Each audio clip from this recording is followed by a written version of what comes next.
En fait, ce que j'observe régulièrement parmi les CEO qui ont construit en fait une entreprise par plaisir de la construire, c'est essentiellement, principalement l'objet, le sujet de l'entreprise qui les a conduits à partir comme ça, à oser entreprendre. Et ils ont créé au départ une équipe vraiment très courte, voire ils ont commencé tout seuls et puis ils ont créé une équipe très rapprochée et ils recherchent en général à ce que cette équipe soit simple, c'est-à-dire qu'on ne parle même pas de management, on n'y pense même pas. C'est des gens qui sont investis, hyper engagés par l'entreprise.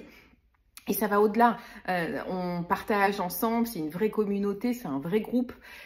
Et à un moment, il y a l'entreprise, la même entreprise qui grandit. Parfois, elles ont des croissances fulgurantes. Elle grandit, elle a besoin forcément d'intégrer plus de personnes. Et puis, chaque nouvelle strate commence à se composer. Et en fait, là, on commence à voir apparaître des difficultés, des malaises au niveau de la posture, en fait, de la posture du CEO, dirigeant, qui a du mal à trouver la limite et la juste frontière entre je suis copain en fait, je copine avec tout le monde, c'est mes potes, voilà, avec qui on a créé cette entreprise extraordinaire, et en même temps il y a quand même des choses qu'il faut tiens, mon chat qui passe. Il y a quand même des choses qu'il faut qu'on prévoit, qu'on organise, des messages qui sont à faire passer, parfois même des choses qui sont inconfortables. Et en fait, là, on va avoir la difficulté à le dire.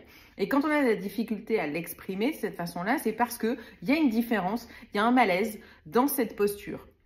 Alors, ce que s'imagine, pourquoi il y a cette différence, c'est parce que ce qu'on s'imagine en général, c'est que c'est les mêmes personnes qui ont créé cette entreprise avec cet objet qui les tenait tellement à cœur, l'ont fait aussi par souci, on entend souvent parler de liberté, de détachement, je m'organise comme je veux, etc. Donc vraiment de se détacher de tout lien hiérarchique qu'ils imaginent, pour lesquels ils ont eu une image, en tous les cas, qui est contrôlante, qui est pesante, qui est lourde, et qui est pour eux contraire à toute efficacité en fait, et à ce qu'ils imaginent eux-mêmes du management.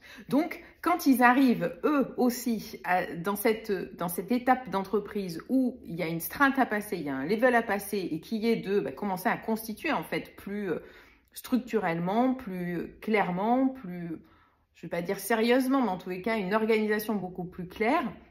Là, il y a cette difficulté parce qu'on n'a pas envie en fait de ressembler à cette image du management patriarcal, pas drôle, voilà. Et en même temps, on sent bien qu'on a une difficulté à pouvoir s'assumer, assumer les messages qu'on a besoin de faire passer et puis assumer aussi les choses qui parfois ne vont pas dans le sens où on veut que ça aille en tant que CEO.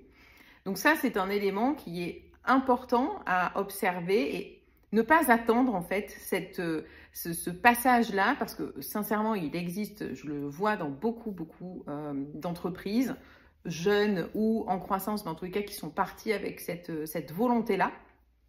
Et de ne pas attendre cette étape-là et de penser déjà, même dans le démarrage de son entreprise, même dans les premières années de son entreprise, à quel dirigeant en fait je veux incarner, quel CEO je veux incarner, qu'est-ce que je veux faire, comment est-ce que je veux m'organiser avec mes équipes, et déjà poser les bases de son management.